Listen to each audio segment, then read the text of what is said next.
This is Power Onward. the podcast that unveils how power technology shapes your everyday life. Estás escuchando Potenciando el Mundo, el podcast que te muestra cómo la tecnología energética transforma tu día a día. You are listening to Power Onward. Apa yang memberikan kekuatan dunia Anda? What is powering your world? Ito ang Power Onward. Mit voller Kraft nach vorn. This is Power Onward, the podcast that unveils how power technology shapes your everyday life. Picture yourself staring at a generator. At first, it looks really industrial. It's heavy, technical. To some, it might seem unappealing. It's just a metal box, right? But to someone who sees beyond the surface, it's actually quite beautiful. In every design, there's intricacy. Designs that power residential areas like malls and grocery stores. Even more complex designs that power mission-critical spaces, think hospitals and data centers. These are the details that turn those metal boxes into possibility. Hey everyone, I'm Kim. Hi, and I'm Tanya. Okay, Tanya. So tell me a little bit more about the beauty that you see in these products. So I think the beauty in our products is quite multifaceted. First of all, they're really compact the way they're made.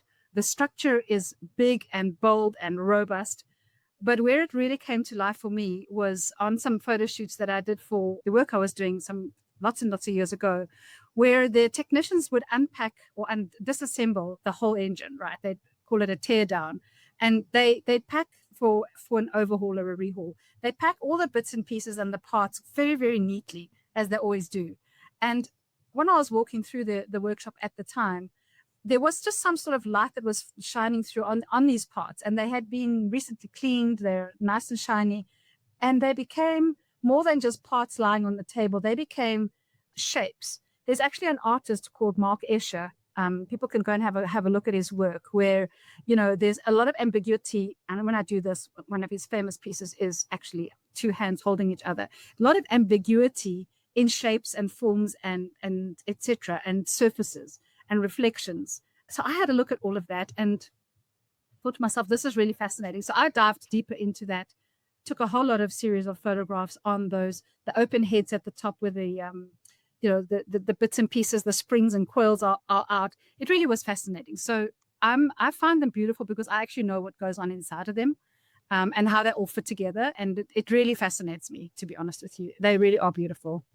There's something oddly satisfying with seeing them disassembled and knowing like there's a method behind the madness that you might see. And you mentioned them organizing it into rows. And I do think that's a really beautiful thing.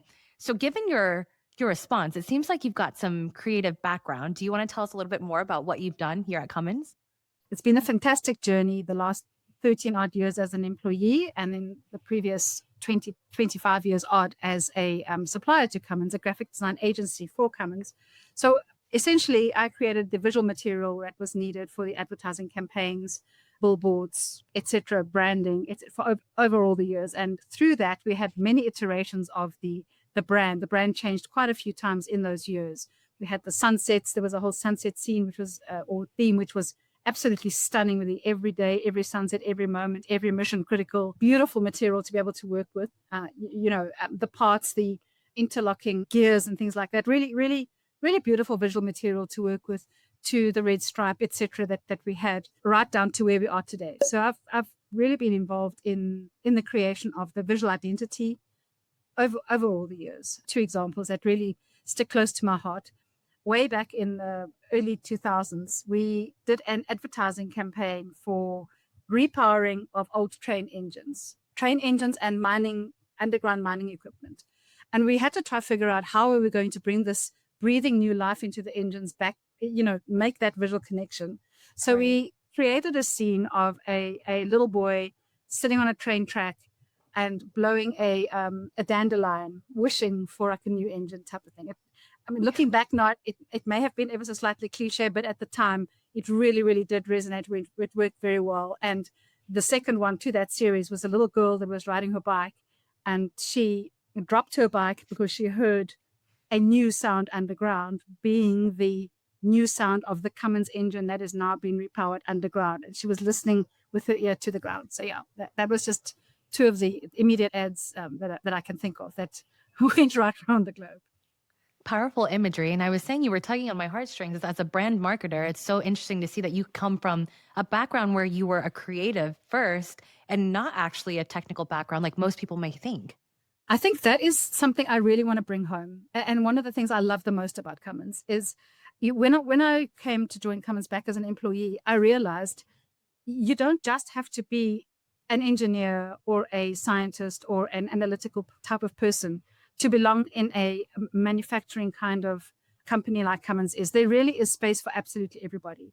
There is creativity that can be found absolutely everywhere. And it might not be, a FMCG type of campaign, etc., but the depth of what we found, what I found anyway, in Cummins as a slightly different, talented person has been extremely rewarding. It really has been extremely rewarding. And that's one of the things that I was told when I first joined is you can make your career your own at Cummins. And I thought, okay, sure. But honestly, that is truly the way Cummins operates, where you're able to make your career yourself. You can make your career your own. If you have a view in mind, almost if you can dream it, you can do it. I am a living example of that. So that's exciting about what I love about being at Cummins. I agree. And that resonates with me deeply because I've had that same experience here and I can still see like the bricks kind of unfolding in front of me. So a lot of times people ask like, what do you want to do next? I'm like, I don't know. I really enjoy what I do, but there are so many different opportunities here. So I want to talk more about Cummins in your region because I need you to tell everyone where you're based. And I would love to know like a story or like show us how some products are making real impact and differences in people's lives there. Okay, so I'm based in South Africa, in Johannesburg in South Africa.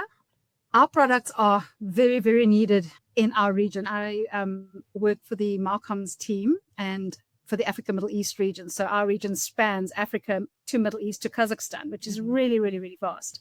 I can honestly say across the entire region, power solutions is critical and is key, whether that be a generator or whether that be a data center or a train or a boat or a underground mining equipment or normal huge big haul truck equipment or on highway. So there is so much opportunity in our region, and our product is really, really critical because power and utility power specifically lowering home to South Africa really, really is a challenge. And I know a lot of parts in Africa as well. Utility power is not stable. It's not reliable. It's on for a couple of hours a day or for most of the day. Oftentimes when we're on Zoom calls with partners across our region, sorry, we have bandwidth issues. We've got to switch off, myself included. And that is because our power is unstable. It's interesting you bring that up because I have come across a couple of meetings where we've had to, also turn off our cameras to help with those bandwidth issues. To help people. But I did not realize that was due to the grid reliability and the grid constraints in your area. Yeah. In fact, even our telecom towers obviously rely very, very heavily on backup power. So, I know that was a really big market for us at one particular point, telecom towers. Yeah. We needed some gensets to back that power up. And of course, I'm excited now because we've got battery energy systems, and that is going to revolutionize the way that we're able to operate in our region, taking solar power, taking wind power, harnessing that, and storing the power within our BESS system additionally having backup power in the form of a diesel generator. In Africa, Middle East, Africa specifically, diesel is still widely used. Our transition will take slightly longer than other parts of the world. But so that's why I feel passionate. I really wish if I had a magic wand, just put a Cummins genset in the hospitals, in the broadcast towers, in the airports, absolutely everywhere. So I'm really happy to hear you mention BESS or battery energy storage systems because I just spoke with Aaron Gold about how they are so vastly different than our average household batteries from toys and phones, but now beyond. And learning that BESS is able to take power and store it and also distribute it when it's needed the most. Really, really interesting to know. It has like a mind of its own to be able to manage those loads and the power that it owns. So I can see that making a world of difference into how people live and how people work. Absolutely. That really is absolutely the truth. Our region has become quite socialized with, battery storage based on inverters and things like that from solar power or just a plain inverter. But if, having battery energy storage systems as a common way that households or small companies or commercial sectors or the whole industrial sector and more, because I know that they're able to be strung up in parallel and one-on-one, and to be able to provide really large power really is fantastic. In fact, the facility I work at in Johannesburg is going to be powered very, very shortly by a BESS system. If it's not in by December, then early in 2026. And one of our regions, Cummins Arabia, has only as literally as I think last month installed a BESS system at their facility as a backup power. So, you can't sell something if you don't use it yourself. So there's proof. Absolutely. We're using it. We believe in it. Customers can buy it.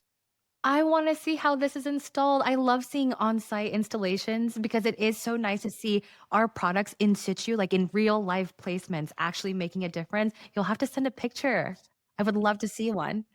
So what I'm hearing a lot is like for you, like our product does make a world of difference. It does change the way people operate. And it is almost like a lifeline depending on when these grid constraints happen. But I know one thing about you, you have a superpower. And it's not always about the product. So tell me more about this superpower. I love you. I love the fact that you call it a superpower. I haven't had It is a that hasn't been said to me superpower. before. So I'm going to take that on from now onwards. But I think one of the most important points when I first started working with Cummins in 97, I was told we're not in the engine business, we're in the people business. And that is the truest thing, absolutely the truest thing ever. Yes, we have amazing product, but without our people, and when I say people, I'm talking right from the very, very first person you walk into at the facility, right up until our CEO and chairman. Every single body is very, very, very important across the whole spectrum.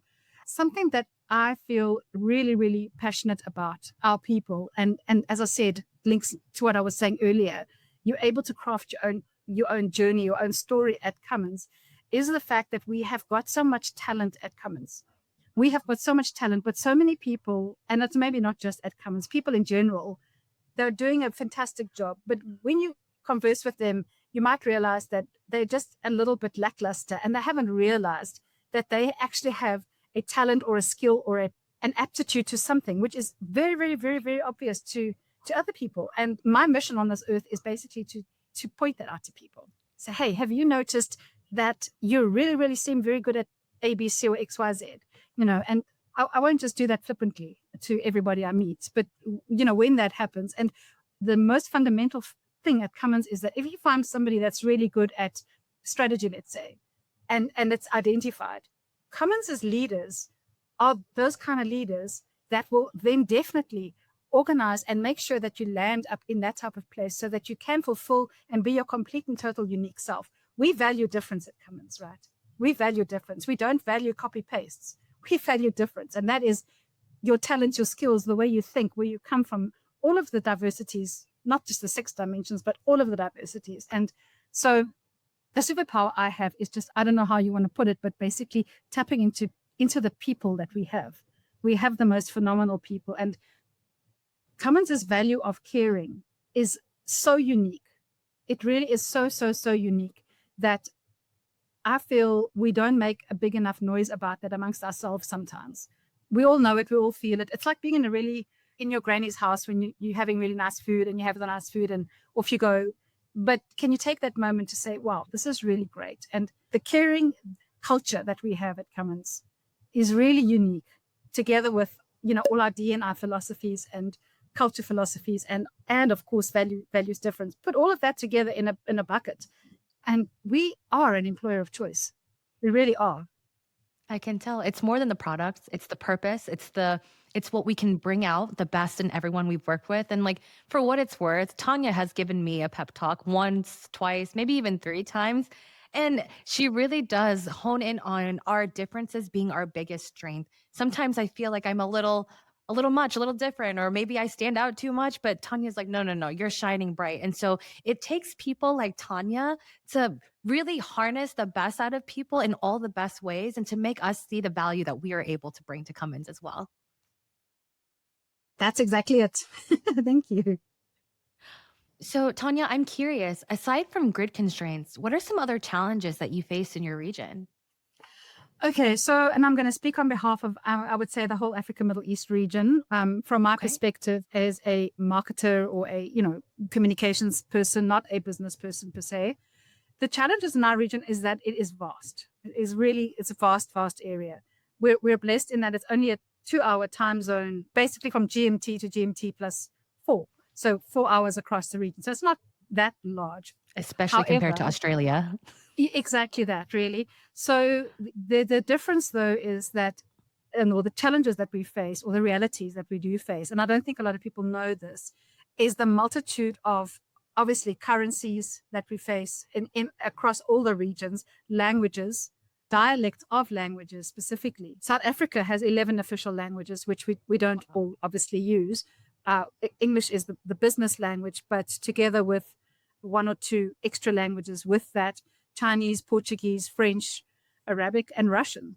So that is one really big point that needs to be considered. And then, of course, I'm sure the whole world faces that too. But, different holidays across the region where people might be having a national day in Nigeria, but in Kazakhstan, it's business as usual. And for us that trade across the same region the whole time, it's great. It flexes our diversity thinking, if I can put it like that, brain to say, okay, are they working today? Is it a public holiday? What is the situation? We haven't even got into cultures, religions, all of that stuff across the regions.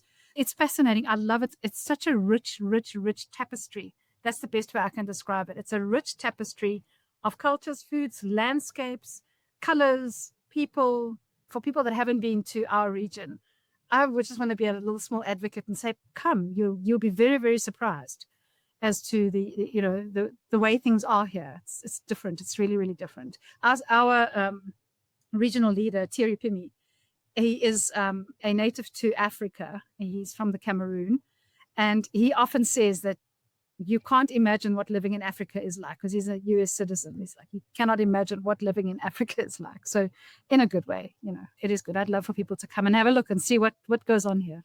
Yes, we'll have to schedule some type of interactive tour that you can lead us through in the interim, because I do want to see. And I like how you positioned that. You said you're like developing your diversity brain, and then you're training and constantly flexing the diversity muscle. And then the beautiful visual of the tapestry where everything is woven in together, but there's, distinct differences in every detail. Yeah. So given the myriad of constraints and challenges that you have just described, why should people reach out or contact Cummins? Let's just go with the product first of all, because our product is really, really robust. It's brilliant. It's over 100 years old, as we all know. Lots and lots of innovation, technology, development that is in there. But one of the things that isn't spoken about often, I don't think, is the fact that our engines are customizable. And when I first became involved with Cummins, that was one of the top selling points that the business development leader was explaining to me, is that you can customize the engine to operate at different types of terrains, along desert drive or up and down to the coast or mountainous or whatever. So that's one of the points. I know our warranty system is really, really, really very good. And also, once an engine has been reconditioned, it does reset back to its factory warranty. So to me, those are just 3 top things from our products that are amazing, let alone the move towards Destination Zero, where the transition that we are busy going through and developing for, the plan that's in place, and the engines, the Helm engines, all of these things are really, really, really, I would say, phenomenal. And I'm very excited to see how we're able to transition all of those changing technologies together with the way the world's changing at the rate and where you find your customer. We change with the rate at which we find our customer at, right? But let's go to the people. Cummins people are very, very, very committed. One thing I've noticed is that Cummins colleagues form relationships or partnerships with the customers. I've really seen this over the longest amount of years, where long-term relationships are formed and partnerships with our customers. And people stay at Cummins. You'll find people staying at Cummins from being a technician when they start right up until when they retire and they're in their 60s. I've seen that across, and I know why. I'm on the inside. I know why. Is every day fabulous? Not every single day, but most days, most days. So to be real, our people are committed. They're dependable. They're committed and they're dependable. That's why people should contact us. Test us. That was lovely. So Tanya, before we wrap, what's one thing that you really want to leave our listeners with? I think the one thing I'd really, really like to leave people with is trust yourself, believe in yourself. And if there is something that you would love to do and you're not currently doing it, and it can add value to Cummins, then speak up, talk to somebody, find that something. Because if you can do something that doesn't feel like work to you, but you're adding value and you will automatically be good at that something, we all win. And Cummins wants people to be really happy in their jobs and in their roles and feel like they're making a really wonderful contribution. So I want to say to people, take 5 minutes, sit down, think, am I doing what I love doing? If not, let's talk about why not. Just take 5 minutes and think about who you are and how you can really make a difference to our organization. Well, Tanya, it's been lovely talking to you today. I can see that we're powered by purpose in everything that we do. And we love the shining, smiling Tanya, always bringing some positivity and some sparkle to the world. So thank you again for taking time today. It's been my honor. Thank you very much, Kim. All right, so what's the big idea for this episode? For over 3 decades, Tanya has been a part of the Cummins story. And during that time, she's learned that power isn't just about the products. It's also about lifting people up and finding opportunities in hard moments and creating a future where beauty and function can exist together. Ini adalah Power Onward. あなたの毎日に影響を与える comment la technologie de l'énergie membentuk kehidupan harian Anda. Thank you for listening to Power Onward. Your support means the world to us. If you enjoyed this episode, please don't forget to subscribe, rate, and review on your favorite podcast platform. If you want to dig deeper on what we covered today, check out the show notes for additional links or go to cummins.com/podcast. Until next time, Power Onward. We're from Cummins, the company that's been innovating toward the future for more than 100 years. We're no strangers to rapid change, global shifts, and economic uncertainty. We want to be your constant during the energy transition. Whenever, wherever, forever. Power Onward.